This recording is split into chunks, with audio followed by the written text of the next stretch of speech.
1914년 잭 댐프시는 미국 전역을 떠돌아다니는 많은 미국 유랑민들 중 한 명이었습니다.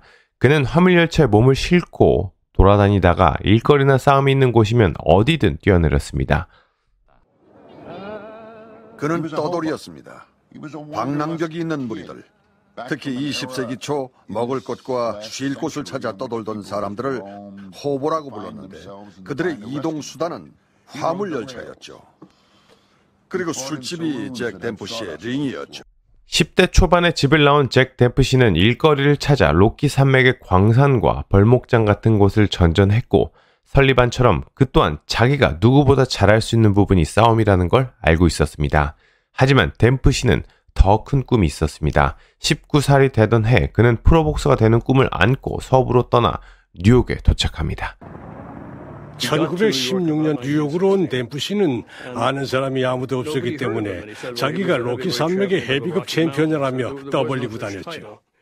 돈도 없어서 잠은 센트럴 파크에서 해결하고 눈을 뜨면 싸울 만한 상대를 찾아 돌아다녔습니다. 댐프시 특유의 공격적인 길거리 싸움 스타일은 곧 전설적인 권투 프로모터 텍스 리카디의 눈에 띕니다. 댐프시가 KO로 연전연승을 이어가자 1919년 때가 무르익었다고 생각한 리카디는 당시 세계 챔피언이었던 젤스 윌러드와 세계 타이틀 매치를 주선합니다. 이것은 댐프시가 꿈에도 그리던 기회였습니다. 엄청난 거구였던 윌러드는 당시 공포의 대상이었다고 합니다. 198cm인 윌러드는 댐프시보다 15cm 더 컸고 체중도 댐프시보다 26kg 더 나갔다고 합니다. 누가 보더라도 윌러드는 댐프시의 상대가 아니었습니다. 댐프시는 윌러드가 거구라는 건 알았지만은 훈련 기간 내내 그를 볼 기회가 없었어요. 윌러드의 트레이너에게 이런 말만 들었을 뿐이죠. 그 친구 기계덩어리에 형편없어. 근데 막상 링에 올랐을 때 그 엄청난 거구에 지방이라고는 없는 걸 보고 실겁을 한 겁니다. 그때 댐프시는 이런 생각을 했다고 하더군요. 이기기 위해 싸울 게 아니라 살기 위해서 이겨야겠구나. 1919년 7월 4일 미국 독립기념일 오하이오주 톨레도에서 18,000명이 지켜보는 가운데 경기가 시작됩니다. 제스 윌러드는 헤비급 선수들 중에도 거구였지만 실력이 그다지 뛰어나지 않았고 움직임도 느린 편이었어요. 반면에 댐프시는 스피드도 있었고 민첩함도 가지고 있었습니다. 그의 특기 중 하나가 몸을 웅크렸다가 펴면서 펀치를 날리는 것인데 이렇게 하면 왼손 훅을 쓸 때 상당한 힘을 실을 수 있어요. 또 몸에 무게를 싣기 때문에 맞으면 상대는 엄청난 충격을 받게 되죠. 한마디로 살인 펀치예요. 경기가 시작된 지 90초가 지나면서 댐프시는 윌러드의 빈틈을 발견했어요. 그리고 그걸 놓칠세라 레프트 훅을 날렸습니다. 복싱 역사상 가장 강한 펀치로 기록될 만할 겁니다. 윌러드의 옆 얼굴에 정면으로 맞으면서 이빨이 링 밖으로 날아가고 눈 밑에 뼈와 코가 으스러졌습니다.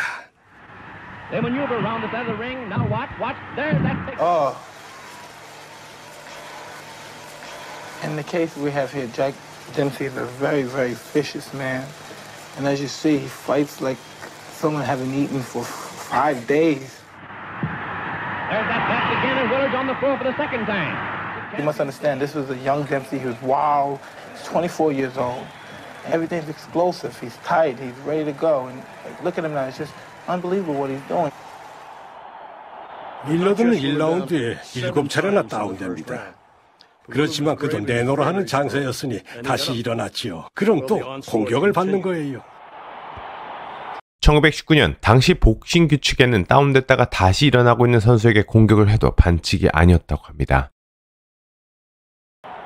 지금 복싱 규칙과는 다르게 당시에는 한 사람이 쓰러지면은 다른 사람은 코너로 돌아가지 않고 그 옆에 서서 기다렸습니다.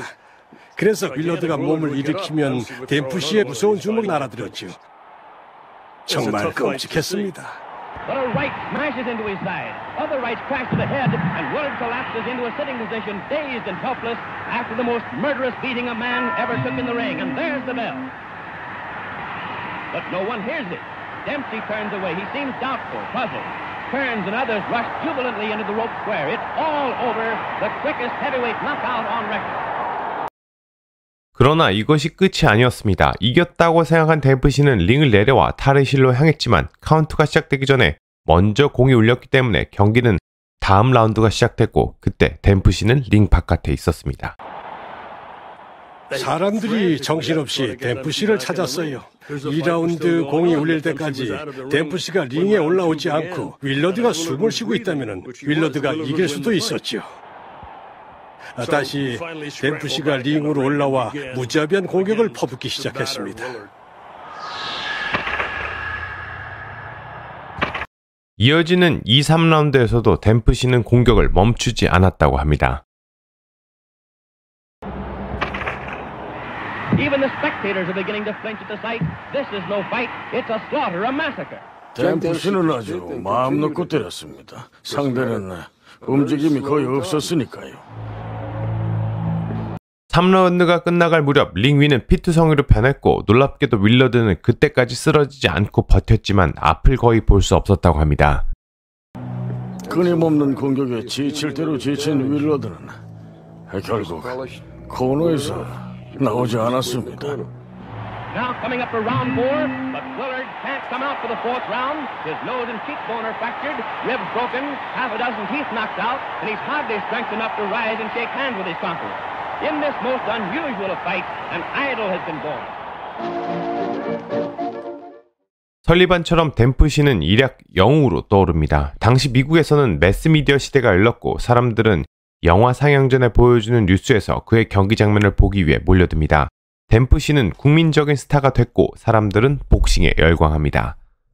댐프시의 등장과 함께 복싱은 가장 인기 있는 스포츠로 부상했고 덩달아 다른 스포츠들도 붐을 맞았습니다.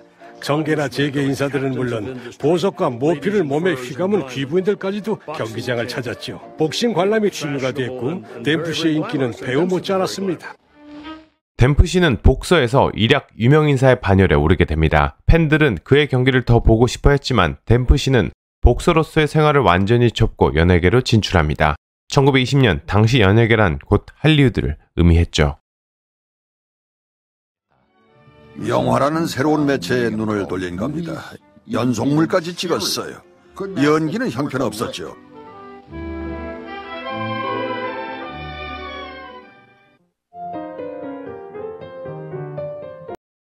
(1926년) 댐프시는 이미 2년 이상 링을 떠나 있었고 그를 링 위로 다시 불러들이기 위해 텍스 리카드가 끊임없이 설득하고 $500,000의 대존료를 제시하자 마침내 댐프시는 복귀 타이틀전을 허락합니다. 당시 댐프시는 사실상 배우였습니다. 복싱 선수로서는 한물 같다고 할 수 있었죠.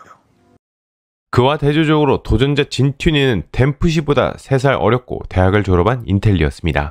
튜니는 셰익스피어를 읽고 극작가 버너드 쇼와 교류하는 등 댐프시와는 극과 극, 정반대의 삶을 살아왔다고 합니다.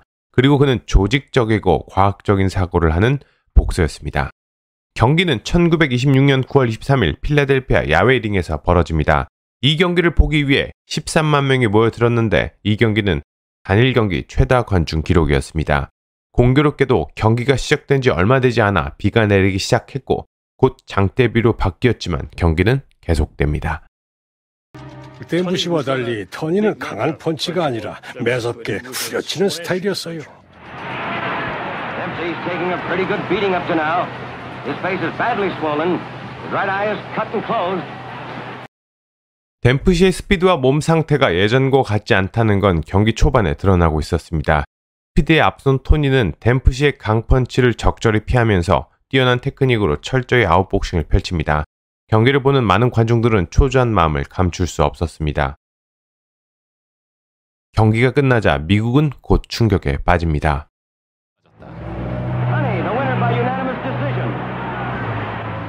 댐프시는 터니의 기술과 스피드 그리고 과학적인 경기 운영에 패했고 팬들은 댐프시의 패배를 믿을 수 없었지만 그는 담담히 패배를 받아들입니다. 댐프시는 눈빛이 찢어지고 만신창이가 된 흉측한 몰골로 호텔로 돌아갔습니다. 호텔에 있던 아내가 놀라서 어떻게 된 거냐고 물었어요. 댐프시는 특유의 낙천적인 미소를 지으며 이렇게 말했다더군요. 여보, 머리 숙이는 걸 잊었어. 경기가 끝났을 때 담담하게 패배를 받아들인 것 같았지만 댐프시는 다시 한번 타이틀을 도전하기로 결심합니다. 팬들은 그가 재기할 수 있을 것이라 믿었고 1년 뒤 시카고에서 대대결이 열립니다. 거의 모두가 댐프시의 우세를 점쳤지만 얼마 안 가 경기 분위기는 튜니 쪽으로 반전됩니다. 경기 전 댐프시가 16피트 링을 하자고 주장했지만 20피트 링을 고집했던 튜니의 제안이 받아들여집니다. 링이 넓을수록 발을 쓰는 튜니가 유리했고 그만큼 댐프시의 강펀치를 피할 수 있기 쉬워집니다. Tunney in the white trunks weighs 189 pounds tonight. Dempsey 194. 1차전에서와 마찬가지로 댐프시는 초반부터 젊고 빠른 챔피언을 상대로 고전을 면치 못합니다. 6회까지 댐프시는 많은 펀치를 허용하면서 튜니를 집요하게 몰아붙였지만 라운드마다 튜니의 우세로 끝납니다. 그러나 댐프시는 포기하지 않았습니다. 7라운드에 들어 댐프시의 번개 같은 레프트 훅이 터집니다. 역사상 최고의 레프트 훅이었을 거예요. 저 프레이저도 그렇게까지는 못했죠. 레프트 훅에 이어서 7차례 정도의 연타가 터지고 터니는 로프에 기댄 자세로 쓰러졌어요.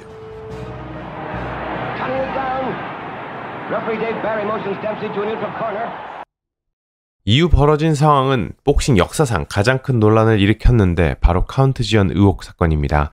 KO로 끝내고 싶은 조급한 마음에 댐프시는 중립 코너로 돌아갈 카운트가 시작된다는 걸 잊었습니다. 그 규칙은 댐프시가 윌러드와 경기 전까지만 해도 없었고 이후 선수들을 보호하기 위해 만들어진 규칙이었습니다. 논란의 초점은 다운되고 나서 일어날 때까지 14초가 경고했다는 겁니다. The Dempsey fans insist more than 10 seconds have elapsed, but Barry's count is still going on. Count is 9. Tunney is up.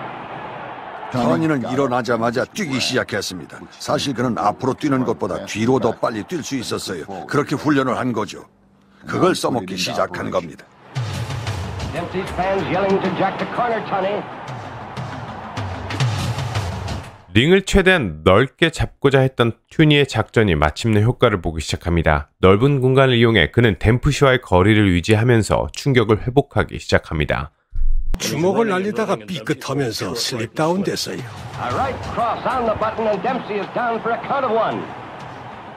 하나를 외쳤어요. 중립 코너로 가기도 전에요. 그럼 주심은 왜 댐프시에게 불리하게 심판을 받을까요?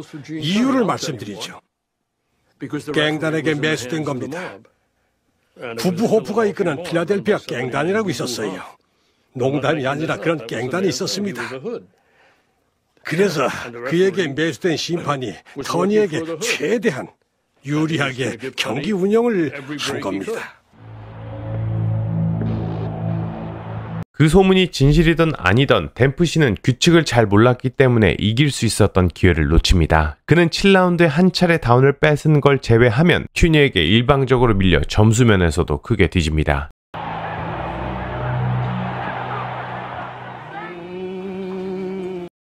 그는 다시는 글러브를 끼지 않습니다. 비록 그가 현대적이고 체계적인 훈련으로 무장한 복수에게 패배했지만 링 위의 전설 잭 댐프시로 남길 원했고 많은 세월이 흘러도 잭 댐프시의 가공할 펀치는 복싱 팬들의 뇌리에 영원히 기억될 겁니다. 그로부터 50년이 지나고 댐프시의 그 폭발적인 힘은 한 소년의 마음에 불을 지핍니다.